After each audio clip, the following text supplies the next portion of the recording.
8월 월운을 한번 보도록 하겠습니다. 8월 달은 절기로는 입추가 시작되는 절기죠. 절기가 입추를 기준으로 해서 8월이 시작됩니다. 그래서 음력으로 보면 옛날에 그런 말이 있죠. 어정 7월, 건들 8월이라는 말이 있습니다. 그 말은 입추가 지나서 뭔가 곡식이 있거나 뭔가 해질 때까지 어정쩡하게 뭔가 이것도 아니고 저것도 아닌 어떤 세월이 간다 하는 어떤 그런 걸 빗대서 어정 7월이라는 어떤 의미가 있습니다. 음력으로 7월이니까 실제로는 이제 8월달 어떤 그런 기운을 표현한 걸로 볼 수가 있습니다. 입추부터 시작해서 실제로 이제 결실을 위해서 이제 논에 물을 빼기 시작하는 어떤 시기가 되죠. 그러니까 물을 빼줘야 말라야 이제 곡식이 더 이상 자라지 않고 알곡이 여물겠죠. 그래서 이제 이때부터 비가 많이 오는 것은 별로 바람직해 보이진 않는다, 그죠? 그래서 실제로 뭔가 입추가 지나서 이렇게 닷새간 연달아 이어서 비가 오면 옛날에는 비가 안 오기를 기다리는 기우제 같은 어떤 그런 기우제를 지내기도 했다고 합니다. 그래서 지금 간지로는 임신월입니다. 임신이라는 것 자체는 뭔가 저장되고 준비하고 이래야 되는 어떤 마음이 생기는 것이고 불안한 마음이 생기는 거죠. 그 겨울을 대비해야 될 것 같고 미래를 대비해야 될 것 같은 마음이 생기는 것이 수기운이다라고 보셔도 됐죠.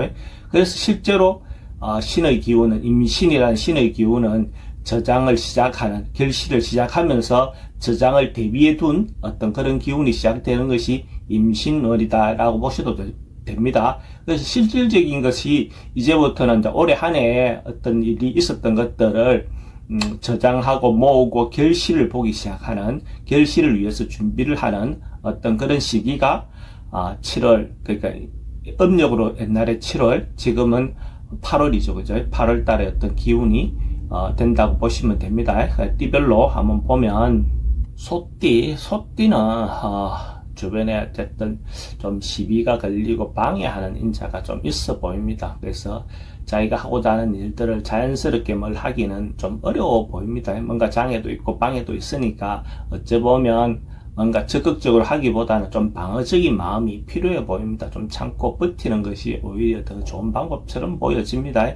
적극적으로 뭔가 해결하려고 하다 보면 오히려 시비라든지 구설이라든지 어떤 그런 부분들이 생겨날 가능성이 많습니다. 그래서 행동이라든지 이런 부분을 조금은 소극적으로 할 필요가 있어 보입니다. 그러다 보면 또 자기인데 기회가 올 것 같습니다. 그래서 때로는 좀 참는 것이 오히려 더 잘하는 어떤 행위일 수도 있습니다.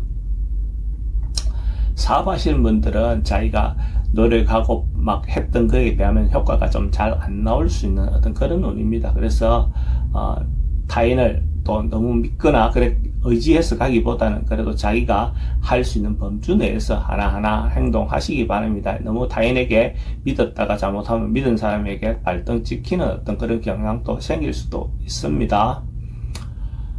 돈의 흐름은 자기가 생각하는 것만큼 좀 안 오를 수 있습니다. 뭔가 이렇게 막힐 수 있는 어떤 요소가 있어 보입니다. 그래서 어쨌든 그 지출에 대한 부분을 좀 줄일 수 있는 어떤 방법을 찾는 게 좋겠습니다. 그래서 미리 예상하고 들어올 걸 예상하고 뭔가 이런 방법을 찾다 보면 실제로 문제가 곤란해질 수도 있습니다. 그래서 들어오고 난 다음에 행동하는 어떤 방법을 찾는 게 좋겠습니다.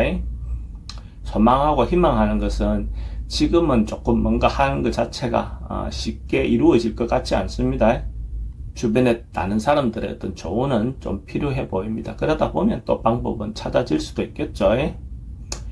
취직은 뭔가 쉽게 이루어질 것 같지 않습니다. 조금 시간이 걸릴 수 있는 어떤 그런 부분의 요소가 있으니까 급하게 또 너무 실망하지 말고 또 한 시기를 기다리는 것이 필요해 보입니다.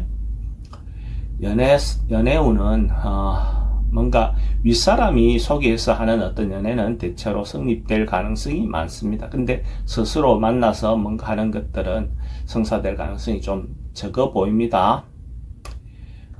부동산 매매는 실제로 사는 거나 파는 거나 다 뭔가 좀 잘 안 될 수 있는 소지가 있어 보입니다. 자기가 생각하는 금액이라든지 자기가 생각하는 어떤 위치라든지 이런 것들이 잘 안 나올 수 있는 어떤 부분이 있어 보입니다. 이사는 되도록이면 하지 않는 게 좋아 보입니다. 괜히 하다 보면 오히려 문제가 될 수 있으니까 가능하면 하지 않는 게 좋겠다. 선택할 수 있으면 그렇게 이야기하는 겁니다. 건강은 폭식이라든지 폭음이라든지 이런 부분이 좀 과하게 오버하는 부분에 대해서 조심하시는 게 필요해 보입니다. 안 그러면 오히려 또 문제가 될 수도 있어 보입니다. 나이별로 보면 97년생 정축생 소띠는 뭐 자기 개인 플레이나 이런 것보다는 뭔가 단체를 위해서, 가족을 위해서 뭔가 행동하는 것들은 대체로 괜찮습니다. 근데 자기를 위해서, 개인적인 어떤 이득을 위해서 뭔가 움직이다 보면 오히려 더 좋지 않은 결과를 선택할 가능성이 많습니다. 85년생 을축생은 좀 오버하거나 과하거나 지나칠 수 있는 어떤 요소가 있습니다. 그래서 뭔가 진행할 때 자기 분수를 지키면서 범주를 지켜내는 것이 필요해 보입니다. 잘못하다 보면 뭔가 오버해서 생길 수 있는 어떤 문제는 있어 보입니다. 73년생 개축생은 어떤 일들이 한꺼번에 좀 몰려올 수 있는 어떤 그런 경우들이 있어 보입니다. 자기가 미뤄놨던 것들에 대해서 또 한꺼번에 밀린 숙제하듯이 해야 될 가능성도 있어 보입니다. 그래도 적극적으로 순서를 잘 잡아서 하나하나 처리하시면 해결될 수 있을 것 같습니다. 61년생 신축생은 뭔가 자기가 고민하고 있었던 그런 부분들이 해소되거나 해결될 수 있는 어떤 그런 운입니다. 그래서 하나하나 뭔가 풀려나간다 하는 그런 운이라고 보시는 것도 없습니다. 그래서 걱정하지 말고 하나하나 풀어보시기 바랍니다. 49년생 기축생은 또 자기가 놓여 있는 상황에 따라서 조그마한 어떤 그거라도 이렇게 취하려고 하는, 분쟁할 수 있는 어떤 그런 소리도 있어 보입니다. 근데 어째 보면 조금 마음을 내려놓고 또 타인을, 자기의 어떤 이익만 챙기지 말고 타인에 대한 어떤 배려도 필요해 보입니다. 그래 함으로써 오히려 자기인데 더 나은 어떤 이권이 올 수도 있겠죠.